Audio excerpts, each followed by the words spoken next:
Good morning, everybody. Today I am going to start chapter 2 of chemistry, that is matter around us is pure, है ना? तो we know that whatever the matter that is just present near about us are generally made from the solid, liquid and gases only. We know that. So whatever the matter that is just present around us, we have to check that whether it is pure or not. Okay. So a very common example, see that suppose generally you buy the milk and you just the milkman say that it is a pure milk, है ना? ये जो भी आप market से suppose करो कोई भी आप घी खरीद के आते हो तो बोलते हो उसमें लिखा रहता है प्योर घी, है ना? तो या आप मार्केट से आप अगर मिल्क भी खरीद सकते हो, जो कर्टन जो मिल्क आता है ना? तो back of that it will be written the pure milk, but actually it is not pure. वो लिखा है प्योर लेकिन एक्चुअली प्योर नहीं है. क्यों?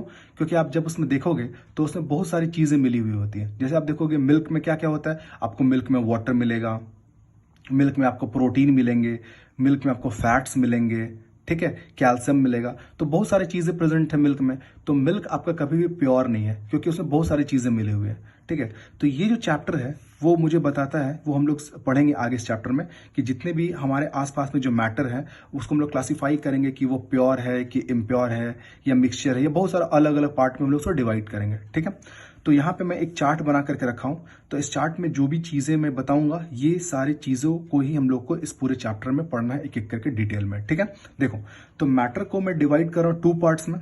तो first is the pure substance and second is the mixture. मतलब जो भी मैटर हमारे पास प्रेजेंट होता है उसको 2 पार्ट में डिवाइड कर रहे हैं. पहला है प्योर सब्सटेंस, दूसरा है आपका mixture. Okay, now again the pure substance is going to divide in 2 parts. अब प्योर सब्सटेंस को भी 2 पार्ट में डिवाइड कर रहे हैं.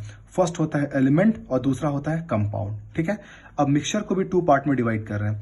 एक होता है होमोजीनस मिक्सचर और एक होता है हेट्रोजीनस मिक्सचर. ठीक है, फिर जो एलिमेंट है, एलिमेंट को मैं फिर 3 पार्ट में क्लासिफाई कर रहा हूं, मेटल्स, नॉन मेटल्स, मेटलॉइड्स.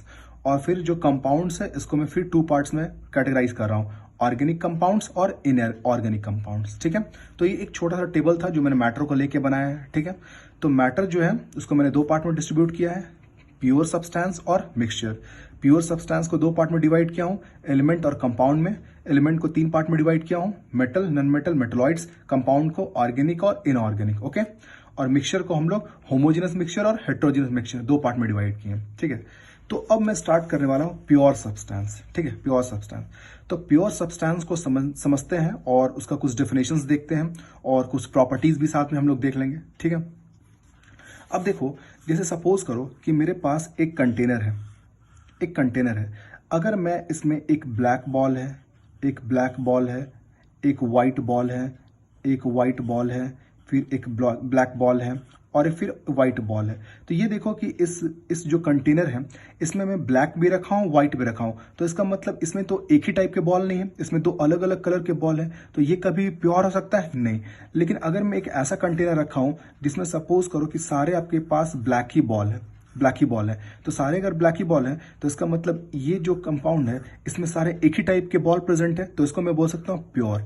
तो प्योर का मतलब क्या होता है कि जो भी चीज प्रेजेंट है सिर्फ उसमें वही प्रेजेंट होना चाहिए, उसके अलावा कोई और नहीं प्रेजेंट होना चाहिए. ठीक है, और कुछ भी नहीं प्रेजेंट होना चाहिए. तो अब इसको मैं थोड़ा कंसेप्ट से रिलेट करता हूं. सपोज करो कि यहाँ पे इसके अंदर एक हाइड्रोजन का एक एटम है, यहाँ पे भी एक हाइड्रोजन का एटम है, यहाँ पे भी हाइड्रोजन का एटम है, यहाँ एक हीलियम का एटम है और यहाँ एक नाइट्रोजन का एटम है. तो देखो आप यहाँ पे कि इस कंटेनर के अंदर कुछ हाइड्रोजन है, कुछ हीलियम है, कुछ नाइट्रोजन है. तो ये तो प्योर नहीं हो गया, ये क्या हो गया? मिक्सचर, क्योंकि बहुत सारी चीज मिक्स है इसमें. ठीक है, लेकिन ऑन द अदर हैंड अगर मैं सिर्फ इसमें हाइड्रोजन लूंगा, सिर्फ हाइड्रोजन ले रहा हूं, सिर्फ हाइड्रोजन, तो इस कंटेनर में सिर्फ एक ही टाइप के एटम प्रेजेंट है. तो ये मेरे लिए क्या हुआ? प्योर. ये हो गया मेरे लिए प्योर. और ये मेरे लिए क्या हो गया? As a mixture. ये क्या हो गया मेरे लिए? मिक्सचर. ठीक है, एक दूसरा एग्जाम्पल ले लेता हूं. ठीक है, एक और कंटेनर है, इसमें मेरे पास वाटर है, वाटर मॉलिक्यूल. तो वाटर का फॉर्मूला क्या होता है? H2O. तो एक मॉलिक्यूल वाटर का है, तो इसमें देख रहा हूँ वाटर, एक और हो गया, फिर एक और लेता हूँ, फिर एक और लेता हूँ. तो इसमें देखोगे इसमें सारे एक एक एटम्स थे, लेकिन यहाँ पे ग्रुप ऑफ एटम है. लेकिन जो ग्रुप ऑफ एटम जो कंबाइंड है वो हमेशा सेम है. H2 है और एक ऑक्सीजन है, H2 है एक ऑक्सीजन है। तो यहाँ पे जो ये एक एक जो मॉलिक्यूल्स मिलके बना हुआ है उसमें दो हाइड्रोजन और एक ऑक्सीजन है। तो ये तो हर जगह फिक्स है। तो यहाँ पे देखोगे सब जितने भी मॉलिक्यूल्स प्रेजेंट है सब H2 है, सब H2 है। तो इसका मतलब ये मेरे लिए क्या होगा, ये भी मेरे लिए प्योर सब्सटेंस है। इन दोनों में डिफरेंस क्या है कि ये प्योर सब्सटेंस में सिर्फ एक ही टाइप के एटम प्रेजेंट है, लेकिन इस प्योर सब्सटेंस में एक ही टाइप के मॉलिक्यूल्स प्रेजेंट है। ठीक है, तो यहां पे देखो these are the substances which contain the same type of atoms और मॉलिक्यूल्स। जैसे मैंने आपको बताया कि जो प्योर सब्सटेंस होते हैं उसमें सेम टाइप के एटम्स या फिर सेम टाइप के मॉलिक्यूल्स प्रेजेंट होते हैं। तो अगर ऐसा कोई सब्सटेंस है जिसमें सेम टाइप के एटम प्रेजेंट है या सेम टाइप के मॉलिक्यूल्स प्रेजेंट है तो ये आ जाएंगे प्योर सब्सटेंसेस में। ठीक है, अब इसी में देखो अगर मैं एक दूसरा कंटेनर लेता हूं, इसमें यहाँ पे कुछ वाटर मॉलिक्यूल्स है, अब मान लो कुछ कार्बन डाइऑक्साइड मॉलिक्यूल्स है। ठीक है, कुछ कार्बन मोनोऑक्साइड मॉलिक्यूल्स है। तो यहाँ पे देखो कि यहाँ पे अलग अलग मॉलिक्यूल्स है, तो ये भी मेरे लिए क्या हो गया, मिक्सचर। तो ये दोनों मेरे लिए मिक्सचर हो गए और ये दोनों मेरे लिए क्या हो गया, प्योर सब्सटेंसेस। ठीक है, तो these are the substances which contain the same type of atoms और मॉलिक्यूल्स। तो जो प्योर सब्सटेंसेस होते हैं उनके पास सेम टाइप्स के एटम्स होंगे या फिर मॉलिक्यूल्स होंगे। ठीक है, ना देखो constituents of the pure substance are always combined in a fix proportion by mass. ठीक है, तो जो भी प्योर सब्सटेंसेस होते हैं उनके जो कंस्टिट्यूएंट्स हैं मतलब जिनसे उनको बनाया गया है वो हमेशा सेम प्रोपोर्शन में होते हैं, सेम प्रोपोर्शन में। जैसे देखो अगर मुझे वाटर बनाना है तो वाटर का फॉर्मूला के लिए मुझे पता है कि हाइड्रोजन और ऑक्सीजन चाहिए, तो H2 है मतलब हमेशा दो एटम चाहिए होंगे हाइड्रोजन के और हमेशा एक एटम चाहिए हो ऑक्सीजन के। अगर आप हाइड्रोजन के अगर एक एटम लेके आओगे और ऑक्सीजन का अगर एक एटम लेकर के आओगे तो ये कभी भी वाटर नहीं फॉर्म करेगा। तो वाटर जब भी बनाना है तो हमेशा हाइड्रोजन दो और ऑक्सीजन एक चाहिए होगा। तो प्योर कंपाउंड बनाने के लिए जो भी मॉलिक्यूल्स हम लोग यूज करते हैं तो उस मॉलिक्यूल्स को बनाने के लिए जो भी हम लोग एटम्स को यूज करते हैं वो हमेशा यूज करते हैं एक फिक्स रेशियो में। ठीक है, तो देखो the constituent of the pure substance are always combined in a fix proportion by mass. मतलब कि जब भी कुछ प्योर सब्सटेंस बनाओगे और उस प्योर सब्सटेंस में अगर मॉलिक्यूल्स यूज हो रहा है तो उस मॉलिक्यूल्स को बनाने के लिए जो भी हम लोग एटम्स यूज करेंगे वो हमेशा एक फिक्स प्रोपोर्शन में होगा। जैसे देखो वाटर का मैंने बताया था कि अगर वन मॉलिक्यूल है वाटर का फॉर्मूला हो गया H2O। ठीक है, तो mass of hydrogen is to mass of oxygen. तो यहाँ पे कितने वाटर के मॉलिक्यूल कितने ऑक्सीजन है, 1। ठीक है, ये मासेस क्या होते हैं ये हम लोग आगे पढ़ेंगे, लेकिन अभी आप ये समझ लो कि एक हाइड्रोजन एटम का जो मास होता है वो होता है 1 और एक ऑक्सीजन का जो मास होता है वो होता है 16। तो 2 × 1 × 16 × 1, तो 2 1 जा 2 एंड 16 1 जा 16। सिंपलेस्ट फॉर्म में कन्वर्ट करोगे तो 1:8। तो इसका मतलब सिंपल ये हुआ कि अगर आपको सपोज करो कि आपको 1 मॉलिक्यूल आपको वाटर बनाना है तो उसमें 1 पार्ट हाइड्रोजन होने चाहिए और 8 पार्ट आपको ऑक्सीजन होने चाहिए। तो कोई भी चीज जब फॉर्म करता है तो उसमें जो भी उसके एटम्स जो कंबाइन करते हैं वो हमेशा एक fix proportion by mass combine करते हैं। ठीक है, दूसरा देखो constituents of the pure substance cannot be separated by physical method. अब जो भी कंस्टिट्यूएंट है प्योर सब्सटेंसेस के उनको कभी भी अलग नहीं किया जा सकता है सिंपल फिजिकल मेथड से, है ना। जैसे देखो वाटर जो है इसका फॉर्मूला है H2O। तो H2O में ये हाइड्रोजन और ऑक्सीजन का कंबाइनेशन से बना है। तो अगर मैं चाहता हूँ हाइड्रोजन और ऑक्सीजन को अलग अलग करना सिंपल फिजिकल मेथड क्या होता है, by the help of filtration या हैंड पिकिंग, जो अभी आप लोग क्लास 6-7 में पढ़ोगे जो कि आपका सिंपल फिजिकल मेथड है। तो अगर मैं चाहता हूं H2O से H को अलग करना, O को अलग करना एक सिंपल फिजिकल मेथड को यूज करके, तो ये कभी पॉसिबल नहीं हो सकता है। तो जो भी प्योर सब्सटेंसेस होते हैं तो वो प्योर सब्सटेंसेस कि जो भी कंस्टिट्यूएंट्स है मतलब जिससे भी उनको बनाया गया है उनको कभी भी अलग अलग नहीं किया सकता है by the help of physical methods. Okay, now pure substance has a fix melting and boiling point. अब कोई भी सब्सटेंस अगर प्योर होगा तो उसका मेल्टिंग पॉइंट और बॉइलिंग पॉइंट बिल्कुल डिफाइन होगा, क्योंकि जब वो प्योर है तो उसका जो भी प्रॉपर्टी होगा वो स्पेसिफिक होगा। ठीक है, तो इसीलिए जो प्योर सब्सटेंसेस होते हैं उनका मेल्टिंग पॉइंट और बॉइलिंग पॉइंट बिल्कुल फिक्स होता है। ठीक है, now the pure substances classified in 2 types. अब देखो यहाँ पे जो प्योर सब्सटेंसेस थे इनको मैं 2 पार्ट में क्लासिफाई किया था, एलिमेंट्स और कंपाउंड्स। ठीक है, तो इनको देखते हैं क्या करके। सबसे पहले आता है एलिमेंट्स, तो हम लोग ये क्लास 6-7 से पढ़ते आ रहे हैं। ठीक है, देखते हैं फिर भी elements. These are the pure substance which contain the same type of atom throughout it. ठीक है, मतलब प्योर सब्सटेंस क्या होता है कि प्योर सब्सटेंस एक ऐसा सब्सटेंस होते हैं जिनमें सेम टाइप का एटम प्रेजेंट होता है थ्रू आउट, मतलब पूरे में जो प्रेजेंट होंगे वो सेम टाइप के एटम्स प्रेजेंट होंगे। Sorry, atom cannot be broken into much simpler form, और एटम को हम लोग उससे और तोड़ करके और छोटा नहीं कर सकते हैं, ठीक है। And they only participate in the chemical reaction, और एटम्स जो होते हैं वही हमेशा पार्टिसिपेट करते हैं केमिकल रिएक्शंस में, ठीक है।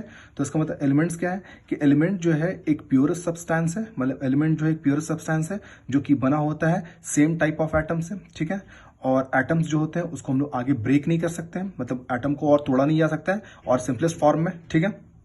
और एटम जो है वही पार्टिसिपेट करते हैं हमेशा केमिकल रिएक्शन में। जैसे यहाँ पे देखो, यहाँ पे एक कंटेनर है, इसमें देखो सारे सिर्फ H H H H H H H, मतलब सारे सिर्फ यहाँ पे हाइड्रोजन के एटम है। आप कहीं से ऊपर से निकालो, नीचे से निकालो, इधर से निकालो, कहीं से भी निकालोगे तो हमेशा आपको क्या निकलेंगे, हाइड्रोजन के एटम निकालेंगे। मतलब थ्रू आउट इसमें क्या है, हाइड्रोजन है। तो कोई भी सब्सटेंस में अगर थ्रू आउट अगर एक ही कंपाउंड अगर फिलअप है तो हम लोग उसको क्या बोलते हैं, this is the pure substance. तो एग्जाम्पल जो एलिमेंट्स होते हैं आपको पता होगा, हाइड्रोजन, हीलियम, आयरन, कैल्शियम, जो भी आप जानते हो एलिमेंट्स के नाम, ठीक है।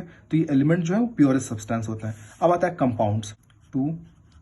When two or more than two atoms of same or different elements combine together chemically in a fixed proportion by mass, it is called molecule. मतलब कभी भी दो या दो से ज्यादा एटम या तो सेम एलिमेंट के या डिफरेंट एलिमेंट के जब भी आपस में कंबाइन करेंगे केमिकली, मतलब ऐसा नहीं कि बस ला करके ऐसे में इसको ऐड कर दिया, नहीं, वो दोनों आपस में रिलेट करने चाहिए केमिकली, ठीक है। तो कभी भी दो या दो से ज्यादा एटम्स सेम एलिमेंट के या डिफरेंट एलिमेंट के जब भी आपस में कंबाइन करेंगे chemically in a fix proportion by mass, मतलब वो हमेशा फिक्स प्रोपोर्शन में होना चाहिए। ऐसा नहीं कि कभी आप 4 ले आओ, कभी 3 ले आओ, कभी 2 ले आओ, नहीं। जब भी आएंगे, जैसे फॉर एग्जांपल अगर मान लो कि ये ए है और ये बी है, तो अगर मेरे को एक कंपाउंड बनाना है, तो अगर यहां से इसके 2 आ रहे हैं और इसका अगर 1 आ रहा है, तो यहाँ पे ए के 2 एटम आ रहे हैं और बी के 1 एटम आ रहे हैं, तो यहाँ पे मेरे लिए एक मॉलिक्यूल बना। तो जब भी आपको ये मॉलिक्यूल चाहिए होगा तो हमेशा ए 2 एटम सप्लाई करेगा और बी जो हमेशा 1 एटम सप्लाई करेगा, ठीक है। तो कंपाउंड्स क्या होते हैं कि कभी भी 2 या 2 से ज्यादा अगर एटम्स अगर आपस में कंबाइन करते हैं ऑफ द सेम एलिमेंट और डिफरेंट एलिमेंट, तो जब वो कंबाइन करेंगे एक fix proportion by mass chemically, तो वो उसको हम लोग बोलते हैं मॉलिक्यूल्स। अब जब सेम टाइप के मॉलिक्यूल्स जब आपस में कंबाइन करेंगे तो वो बनाते हैं कंपाउंड्स, है ना। जैसे आप देखो, जैसे अगर ये मेरे लिए H2O, तो H2O मेरे लिए क्या है, मॉलिक्यूल्स है। तो अगर बहुत सारा अगर H2O मॉलिक्यूल्स को अगर मैं एक जगह रखता हूं तो ये मेरे लिए क्या हो जाएगा, कंपाउंड। इसीलिए देखो, ये मेरे लिए एलिमेंट था pure substance, same type of atom, और यहाँ पे जब सेम टाइप ऑफ मॉलिक्यूल्स को कंबाइन किया तो ये मेरे लिए क्या होगा, कंपाउंड, और कंपाउंड भी क्या है, प्योर सब्सटेंस, ठीक है। तो आई होप आप ये समझ गया होगे difference between element and compound, ठीक है। जैसे आप यहाँ पे देखो, ये बकेट है और इसमें सारे सिर्फ H2O के मॉलिक्यूल्स हैं। तो ये जो एक छोटा सा पार्ट हुआ, ये मेरे लिए हो गया मॉलिक्यूल्स। अब जब सेम टाइप के मॉलिक्यूल्स को कंबाइन करेंगे तो वो मेरे लिए हो जाएगा एज अ कंपाउंड। जैसे एग्जांपल देखो, water molecule, carbon dioxide molecule, और भी बहुत सारे मॉलिक्यूल्स आप लिख सकते हो, ठीक है। तो सिंपल कंसेप्ट है कि एलिमेंट में सेम टाइप के एटम्स होते हैं, लेकिन कंपाउंड में सेम टाइप के मॉलिक्यूल्स होते हैं। एलिमेंट का सबसे स्मॉलेस्ट पार्ट एटम होता है, कंपाउंड का सबसे स्मॉलेस्ट पार्ट होता है आपका मॉलिक्यूल्स, ठीक है। ये बहुत सिंपल है। एग्जाम्पल इसके हाइड्रोजन, हीलियम, आयरन और भी बहुत सारे हो सकते हैं। इसका वाटर, कार्बन डाइऑक्साइड और भी बहुत सारे एग्जाम्पल ले सकते हो। Thank you very much.